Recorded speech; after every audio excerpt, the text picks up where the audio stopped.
السلام علیکم ناظرین، میں ہوں سہیل اقبال بھٹی اور آج بات کریں گے کچھ سیکیورٹی اور سیاسی خطرات سے متعلق۔ تو ذرا پہلے بات کر لیتے ہیں کہ ہم دیکھتے ہیں کہ ہر طرف گزشتہ چند سالوں کے دوران جو دہشت گردوں کے خلاف کارروائیوں ہوئی اور ملک کے اندر امن و امان کی صورتحال میں بہت بہتری آئی، اور اس پہلے جو سیکیورٹی کے کنسرن تھے، بالخصوص سیاسی شخصیات ہوں، ان سے متعلق جو پہلے کنسرن تھے وہ کافی حد تک کم ہو چکے ہیں، لیکن اس کے باوجود 31 اہم شخصیات ہیں جنہیں اس وقت بھی سیکیورٹی کے خطرات لاحق ہیں، اور یہی وجہ ہے کہ انہوں نے وفاقی حکومت سے رابطہ کیا ہے، یعنی کہ وزارت داخلہ سے، اور جس کے اندر وزیر اعلیٰ پنجاب عثمان بزدار صاحب بھی شامل ہیں۔ جی ہاں، وزیر اعلیٰ پنجاب سردار عثمان خان بزدار صاحب بھی اس وقت حیران کن طور کے اوپر انہیں جتنے چیف منسٹر کے پروٹوکول ہوتے ہیں سیکیورٹی سے متعلق، انہیں وہ سیکیورٹی حاصل ہے، اور اگر وہ اپنے آبائی علاقے میں بھی جاتے ہیں، اپنے حلقے میں بھی جاتے ہیں، تو سیکیورٹی کے فول پروف انتظامات ہوتے ہیں، لیکن اس کے باوجود وہ سمجھتے ہیں کہ ان کے پاس اپنی حفاظت کے لیے ممنوعہ بور کا اسلحہ ہونا چاہیے، اور اس اسلحے کے لیے لازمی ہے کہ ان کے پاس لائسنس بھی ہونا چاہیے۔ تو عثمان بزدار صاحب نے وفاقی حکومت سے درخواست کی ہے کہ انہیں ممنوعہ بور کا اسلحہ لائسنس جاری کیا جائے، چونکہ یہ اختیار وفاقی حکومت کا ہے، یعنی کہ وفاقی کابینہ کی منظوری کے بغیر وزارت داخلہ یہ لائسنس جاری نہیں کر سکتی، لہٰذا سردار عثمان بزدار صاحب کی یہ درخواست وزارت داخلہ کی جانب سے وفاقی کابینہ کو ارسال کی گئی ہے کہ وزیر اعلیٰ پنجاب عثمان بزدار صاحب جو پہلے ہی ایک ممنوعہ بور اسلحے کا لائسنس حاصل کر چکے ہیں، اب انہیں ایک اور لائسنس ملنا چاہیے۔ یہ سمری کا حصہ بنا دیا گیا ہے۔ جو سرکاری دستاویز موصول ہیں اس کے مطابق صرف سردار عثمان بزدار صاحب نہیں بلکہ وفاقی وزیر دفاعی پیداوار زبیدہ جلال صاحبہ، جن کا تعلق بلوچستان سے ہے، لیکن وہاں پر بھی جب وہ موو کرتی ہیں تو یقینی طور کے اوپر سیکیورٹی کی جو مطلوبہ انہیں سیکیورٹی درکار ہوتی ہے وہ فراہم کی جاتی ہے، لیکن حیران کن طور کے اوپر عثمان بزدار صاحب جو پہلے ایک لائسنس حاصل کر چکے ممنوعہ بور کا، اب دوسرے لائسنس حاصل کرنے کی انہوں نے درخواست کی ہے۔ زبیدہ جلال صاحبہ نے 15 لائسنس حاصل کرنے کی، ممنوعہ بور اسلحہ رکھنے کے 15 لائسنس کی انہوں نے درخواست کی ہے وزارت داخلہ سے، حیران کن طور کے اوپر، اور یہ سمجھ سے باہر ہے کہ ان کو 15 لائسنس کیوں چاہیے، اور اس وجہ سے کہ زبیدہ جلال صاحبہ 7 لائسنس ممنوعہ جو بور کا اسلحہ سے متعلق ہوتے ہیں وہ 7 لائسنس پہلے ہی حاصل کر چکی ہیں، تو 15 کی انہوں نے مزید درخواست کی ہے، تو یوں مجموعی طور کے اوپر آپ اندازہ لگا سکتے ہیں کہ وہ 22 ممنوعہ بور کے اسلحہ جو ہے کہ ویپن ہے وہ اپنے پاس رکھنی چاہتی ہیں پروہیبٹڈ بور کا، اور اسی سلسلے کے اندر انہوں نے یہ درخواست وفاقی حکومت سے کی۔ اور اس کے ساتھ پشاور ہائی کورٹ کے جج ہیں اکرام اللہ خان، انہوں نے بھی درخواست کی ہے، انہوں نے پہلے اس سے قبل ممنوعہ بور اسلحے کا لائسنس کبھی حاصل نہیں کیا، یہ پہلا ان کا لائسنس ہوگا۔ اسی طرح پشاور ہائی کورٹ کے ایک اور جج ہیں اعجاز انور صاحب، انہوں نے بھی درخواست کی ہے کہ انہیں بھی ممنوعہ بور اسلحے کا ایک لائسنس چاہیے۔ اسی طرح ایک اور پشاور ہائی کورٹ کے جج ہیں، انہوں نے بھی یہ درخواست کی ہے۔ اس کے ساتھ لاہور ہائی کورٹ کے جج ہیں سید شہباز علی رضوی صاحب، انہوں نے بھی وفاقی حکومت سے یہ کی ہے کہ انہیں بھی ایک لائسنس چاہیے۔ تو یہ جو اس لائسنس کی فیس 10,500 روپے ہوگی، لیکن امپورٹنٹ یہ ہے کہ یہ وزارت داخلہ چونکہ یہ لائسنس جاری نہیں کر سکتی، اور اب اس معاملے کو اصولی طور پر فیصلہ ہے کہ ان سب کو چونکہ لائسنس ملنے ہیں، اس کے علاوہ اور بہت سی شخصیات ہیں جس کے اندر ایک اور اہم نام ہے، ہم آپ کے ساتھ شیئر کر لیتا ہوں میں۔ وفاقی سیکرٹری ہیومن رائٹس ہیں رابعہ جویری آغا، انہوں نے بھی یہ درخواست کی ہے کہ انہیں بھی ممنوعہ بور کا لائسنس چاہیے تاکہ وہ بھی ویپن رکھ سکیں۔ تو وفاقی سیکرٹری ہیں ہیومن رائٹس کمیشن، ان کی درخواست بھی اس وزارت داخلہ نے وفاقی کابینہ کو ارسال کی ہے، اور وفاقی کابینہ سے کہا گیا ہے کہ اس کے ساتھ مختلف ہمارے عسکری اداروں سے تعلق رکھنے والی اہم شخصیات بھی ہیں، جو مجموعی طور کے اوپر یہ 31 اہم ترین شخصیات ہیں جنہوں نے مجموعی طور پر 45 ممنوعہ بور کے اسلحے کے لائسنس انہوں نے حاصل کرنے کی درخواست کی ہے۔ وفاقی کابینہ کو وزارت داخلہ نے یہ سمری ارسال کر دی ہے، اور وفاقی کابینہ کل جب وفاقی کابینہ کا اجلاس ہوگا تو اس سمری کے اوپر ان 31 اہم ترین شخصیات کو 45 ممنوعہ بور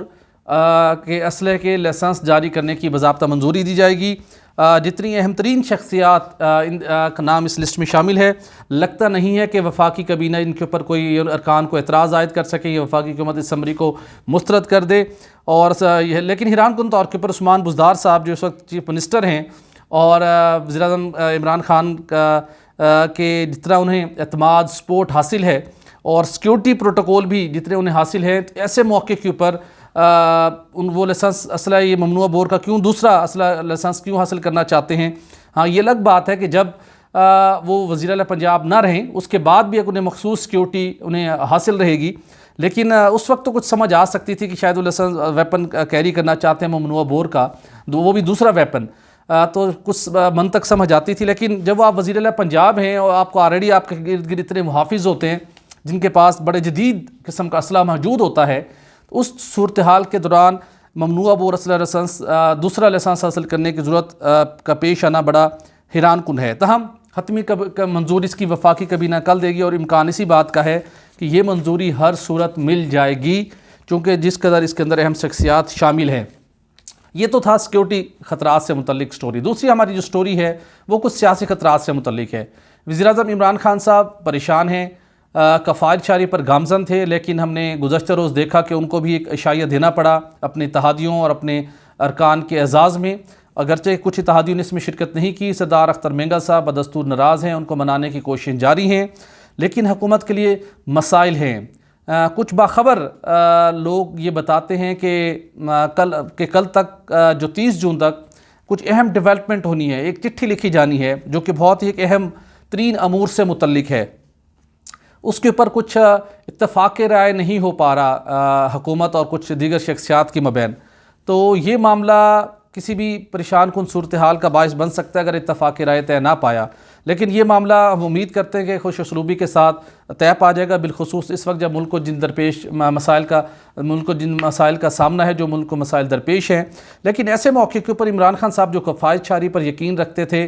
اور اس سے پہلے انہوں نے کوئی اس طرح کی کسی ضیافت کا اہتمام نہیں کیا، انہوں نے اچانک نہ صرف ضیافت کا اہتمام کیا بلکہ وہ وزیر اعظم عمران خان صاحب جو ترقیاتی فنڈز کی سخت مخالفت کیا کرتے تھے، اب جب سیاسی ہلچل اور سیاسی خطرات بڑھ رہے ہیں حکومت کو، بجٹ کے منظور کرانا شاید اتنا مشکل مرحلہ نہیں ہے، لیکن اور بہت سے سیاسی خطرات حکومت کو بالخصوص عمران خان صاحب کو درپیش ہیں،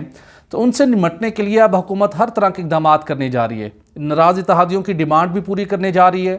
صرف یہی نہیں بلکہ بلوچستان سے متعلق جو ان کی ڈیمانڈ تھے وہ بھی پورے کرنے جا رہی ہے. اگرچہ کچھ اتحادی ضیافت پرائم منسٹر کی عشائیے میں شریک نہیں ہوئے، لیکن اس کے ساتھ ساتھ پرائم منسٹر عمران خان صاحب کی ہدایت کے اوپر اپنے اتحادیوں اور اپنے ارکان قومی اسمبلی کے حلقوں کے لیے ترقیاتی فنڈز کا سلسلہ جو رک گیا تھا، کچھ عرصہ قبل شروع ہوا تھا پھر رک گیا تھا کرونا کی وجہ سے، لیکن اب دوبارہ ترقیاتی فنڈز کے اجراء کا سلسلہ شروع کر دیا گیا ہے. جی ہاں، یہ سرکاری دستاویز بتاتی ہیں کہ پہلے مرحلے کے اندر سسٹینیبل ڈیولپمنٹ گولڈ کے تحت، جو کہ بنیادی طور کے اوپر اقوام متحدہ کا ایک پروگرام تھا کہ آپ کے جو لیس ڈیولپمنٹ ایریاز ہیں جہاں پہ بنیادی سہولیات نہیں ہیں، پانی، بجلی، سیوریج، صحت سے متعلق دیگر سہولیات، تو وہاں پر لوگوں کو وہ سہولیات ملنی چاہیے. اس فنڈز کے اندر حکومت ہر سال بجٹ میں رقم ایلوکیٹ کرتی ہے، لیکن الٹیمیٹلی اسی فنڈ سے ہی ترقیاتی اسکیموں کے لیے رقوم کا اجراء ہوتا ہے. اور اب اسی سلسلے کے اندر وفاقی حکومت نے کیبنٹ ڈویژن کے سمری کے اوپر 80 کروڑ روپے کا ایک فنڈ منظور کر لیا ہے اور اب کیبنٹ ڈویژن کے اندر مختلف سکیمیں پہنچ چکی ہیں. وفاقی وزیر دفاع پرویز خٹک صاحب، ان کی سربراہی میں ایک کمیٹی ہے، ان کے توسط سے یہ اسکیمیں پہنچتی ہیں. 80 کروڑ روپے مختص کیے جا چکے ہیں. اب اس 80 کروڑ روپے میں سے کچھ رقم اتحادیوں کو ملنی ہے، کچھ رقم پاکستان تحریک انصاف کے سینیٹرز، اس کے ساتھ ساتھ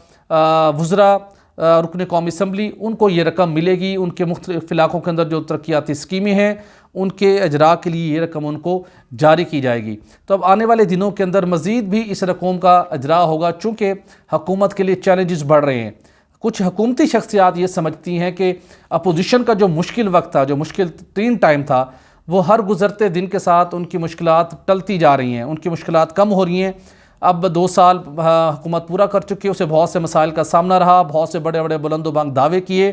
ان دعووں پر پورا اترنا کافی مشکل صورتحال کا نظر آ رہا ہے۔ اپنے ہی وزراء ببانگ دہل اب اس کے اوپر حکومت کی پالیسی کو تنقید کا نشانہ بنا رہے ہیں۔ تو اب لگتا یہ ہے کہ اب حکومت کے پاس جو ایک گریس پیریڈ تھا کچھ کرنے کا، سسٹم کو بہتر کرنے کا، ڈائریکشن چینج کرنے کا، عوام کے ساتھ کیے گئے وعدوں دعووں کو پورا کرنے کا، وہ وقت اب ختم ہو رہا ہے، اور اب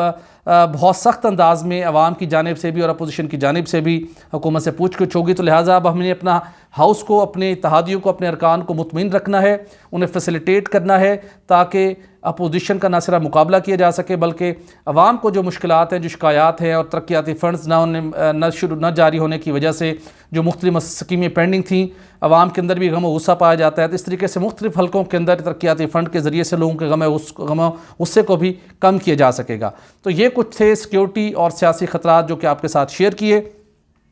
اور جاتے جاتے آخری ایک پوائنٹ آپ کے ساتھ شیئر کرتے جائیں کہ امریکہ جو ہم دیکھتے ہیں کہ وار اور ٹیرر تقریباً پاکستان اس کے اوپر